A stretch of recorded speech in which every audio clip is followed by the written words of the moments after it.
Hello, hello, hello. It's the Fat Boy back with part 18 of F1 2021 My Team Career Mode here at the Circuit de Barcelona, Catalonia for round 2 of season 2 of our My Team Career Mode series. And before we get into anything, be sure to like and subscribe and turn on notifications in order not to miss any future uploads. I do weekly uploads on Saturday, mainly around F1, but I do plan to do Gran Turismo 7 content, so be sure to stay tuned to that. It's coming out on the 2nd of March, so we still have a few months of pure F1 content. As now we head down the final right-hander, and I was so rusty that I made quite a lot of mistakes in the lap, and that is only going to put me up to P21 ahead of Nikita Mazepin. So into the next lap, still in the same Q1 session. We are still stuck in Q1, we are almost 2 tenths down, but we managed to find a couple of hundreds of seconds, but we do go into the gravel heading into the final triple corner chicane, as I like to call it. Is now head on the final corner. We're finding quite a good number of tenths as we cross the finish line, and it's a 1 minute 18. So then we go out again on new fresh set of tires as we get a faster sector 1 earlier, and now we are almost 1 second faster than our previous timing, as now we got DRS open into the main straight, now heading into the hairpin of turn 10. We are 997 milliseconds faster in sector 2, or at least in the whole lap, but we only get a green sector 2 for now, but it's not the fastest, but it's our personal best as we now head down the final second last chicane, as we now head down the final left right chicane, trying to get a good exit heading down the main stretch. We get quite a bit of wheel spin as we now cross the finish line. We are 1 second and 1/10 up, which puts us into P13 for the end of Q1, and Schwartzman doesn't make it. And I did lower the AI because I thought I would be rusty and I would be lagging behind, so but apparently I was wrong. Probably we do have some sort of advantage over our teammates. Now we head into Q2, and I have something to point out. The Aston Martins, they are not performing as good as I expected as we now head down the final corner, getting a better exit. Now with DRS open, we get a 1 minute 17.7, and that's all we need for now as we now head down the second lap. We are gonna do 2 continuous laps, no cooldown laps, as we now head down turn 2, and we hit the middle of the curb, and we are gonna be out of Q1 just like that. I didn't do any other laps, so we're gonna end the session in P14. Sadly, we couldn't make any progress into Q3, especially Fernando Alonso's arrival heading into Q3 just about. But of course, this is the F1 isn't just about the qualifying, it's about a race. So I'll see you on the grid for race day on Sunday. The Spanish Grand Prix has been a permanent fixture on the Formula One calendar for over 30 years now, and for good reason.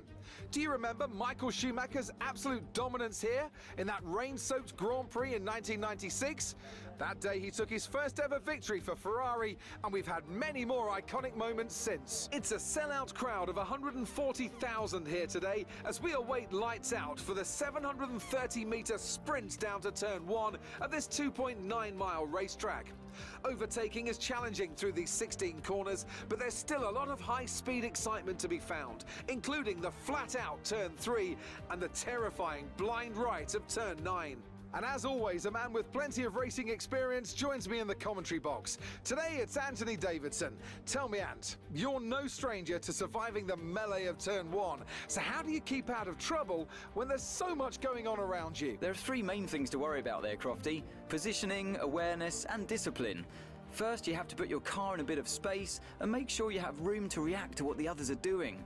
Then you have to watch your mirrors and listen to the sounds around you to get a sense of where everyone is. And finally, just don't get too greedy. Just because a gap exists doesn't always mean you should go for it.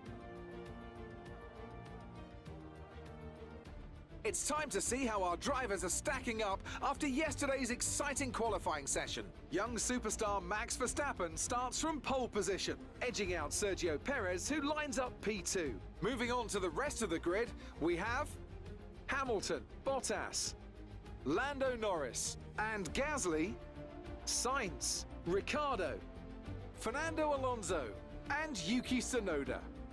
Ocon, Stroll, the Black Mamba, and Giovinazzi.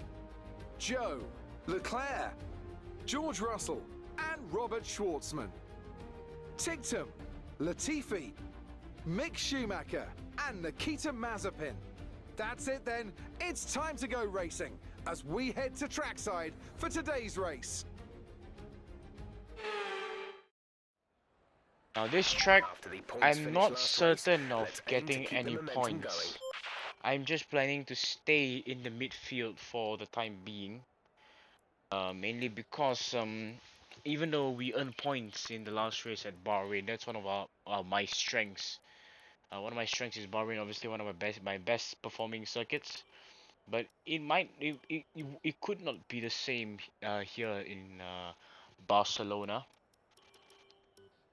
So we're just hoping to finish P11, P12 hopefully, as we're now gonna head into the start of this race here in the circuit of Barcelona, Catalonia. As now here come the 5 red lights for the Spanish Grand Prix, and it's lights out and away we go. The 2 Red Bulls getting quite a bit of good start off the line. Bottas does not get a good start. He's now bogging down to P6, now in P7. Now focusing back onto us, we're side by side with Guan Yu Zhou heading down the first chicane around the outside of the Aston Martin. As now Charles Leclerc is making some positions at the back, still stuck at P16. As we try to go around the outside of the Chinese driver, almost on the track limit. As we do make quite a bit of contact, as I had a bit of a moment there. As you now head towards turn 4, where Lewis Hamilton and Nico Rosberg crashed into 2016, which gave Verstappen his first win for Red Bull. As we now go down the inside of Esteban Ocon, who is on the mediums, but Guan Yu Zhou is still on our left side as we're gonna go side by side into the chicane, and we do make quite a bit of contact, and there's damage. Definitely there's damage. I'm playing on standard simulation, simulation standard damage, sorry. As we're now lagging behind the Chinese driver, and Ocon is also trying to make a move around the outside of me at the hairpin, but I do have the track position to hold 13th place. So definitely we have damage because we are slowly moving away from Joe as we make quite a bit of contact with Ocon, and I think Ocon has damage as well. So he's definitely going into the pits as Giovinazzi manages to go around the outside of the Frenchman, as we're definitely going to have to head into the pits. If not, we're going to suffer a lot of understeer. So now we head into the pits, and there's Ocon right behind us. So I was right about the collision. He did crash into me, or I think he did crash into me because he had to know that I had damage. So probably a bit of miscommunication at Alpine as we change the front wing.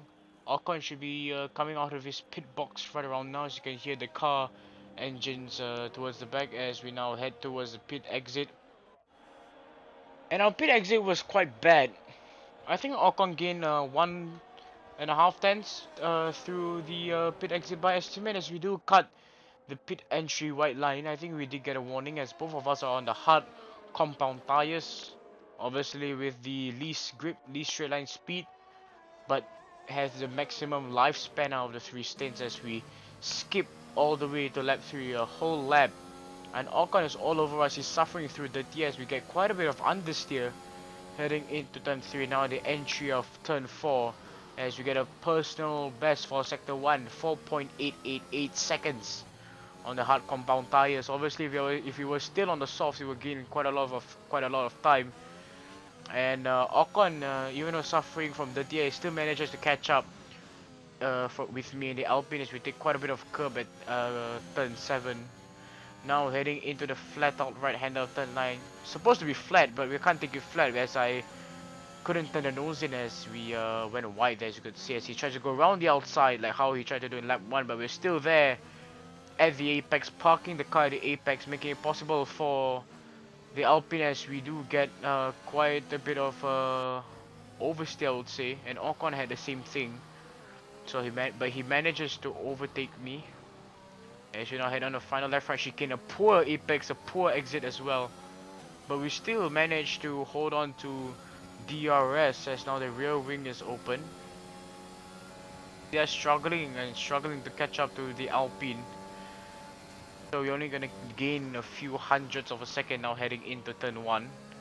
I missed the curb there because I didn't want to do the same thing like what I did in Q2. As now you can see on the top left, everyone is making the first round of pit stops. Leclerc demoted the P18 starting on the mediums, so it's going to be hard time for the Ferrari to make up some places as we now head on the final corner. A poor exit and a poor apex as well, which led to the bad exit. As we're going to use our ERS, and Nikita Mazepin coming out of the pits, he manages to stay ahead of Esteban Ocon as we now head into turn 1, but we skip all of that now into lap 9.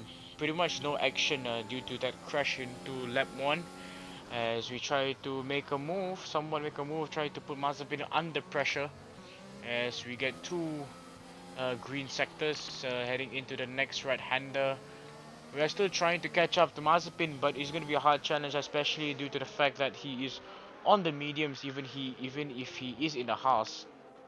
That Ferrari power unit car is really powerful on the straights, but it's just the drag that's just slowing him down. As now we get DRS on Nikita Mazepin. Ocon is fighting Latifi up ahead, fighting for the wooden spoon in 19th place.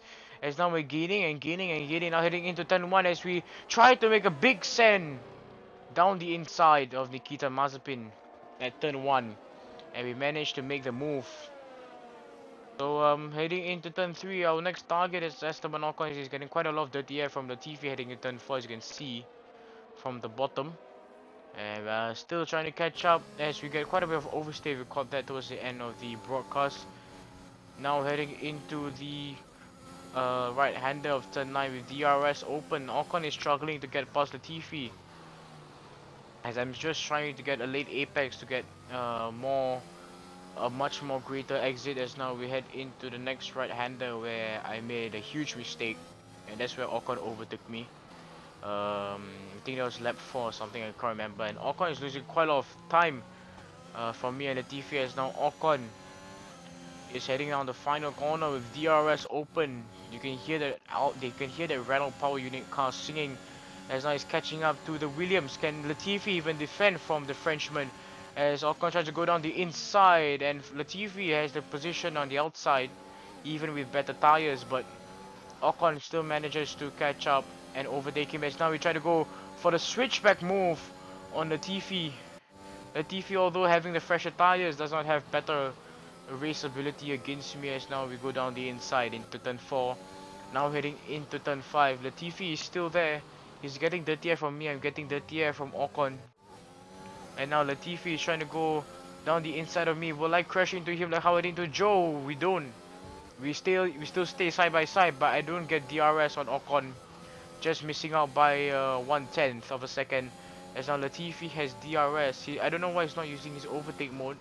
As we now head into the hairpin of turn 10. Meanwhile, Leclerc managed to make up a few positions, now up to 10th, but we're still unable to catch up to Ocon. Right below the order is now we head into the final few corners. Now heading into the last chicane. Latifi still struggling to catch up, probably from the dirty air that he's getting from me. He's probably lifting off a little bit from the throttle, obviously, as we fast forward towards the end of lap 17. Max Verstappen taking the final checkered flag for Red Bull, as now we head down towards the final corner. This is a position that wasn't ideal, but we only can hope for the best in the next race. Alright, race over. Take care of the car on the way in.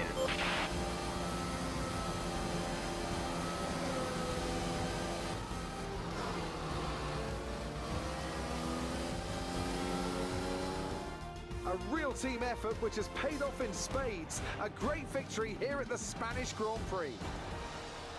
Tell me, Ant, how do you think they were able to deliver such an incredible result today?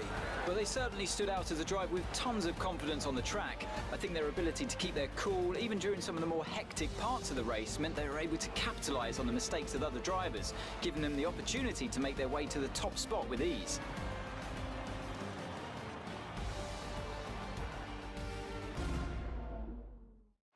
Red Bull put up an outstanding fight for the front position today, and it's great to see it paid off for them. They do so much for the sport that you can't help but be delighted by today's race win.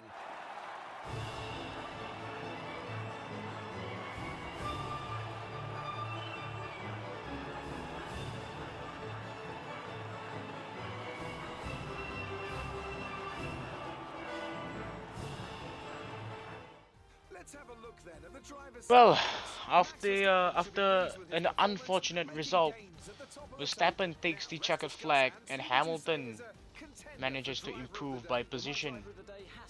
And Bottas drops down in the order, obviously due to the fact that he got a bad start. And Charles Leclerc just missed on the points. Schwartzman finishing P16, and we're down into P20. If you reached to the end of this video, thank you very much for watching till the end of this whole race. I really thank you. Be sure to like, subscribe, and turn on notifications in order not to miss any future uploads, especially next week in Monaco. I am the Fat Boy. Hopefully you have a good day after watching this. I'll see you next time. Goodbye, and yeah, that's it. And we're underway. We're getting quite a good start. Tsunoda gets a good start. Alonso gets a very slow start, and we have to point out that he is our rival for this season, or at least for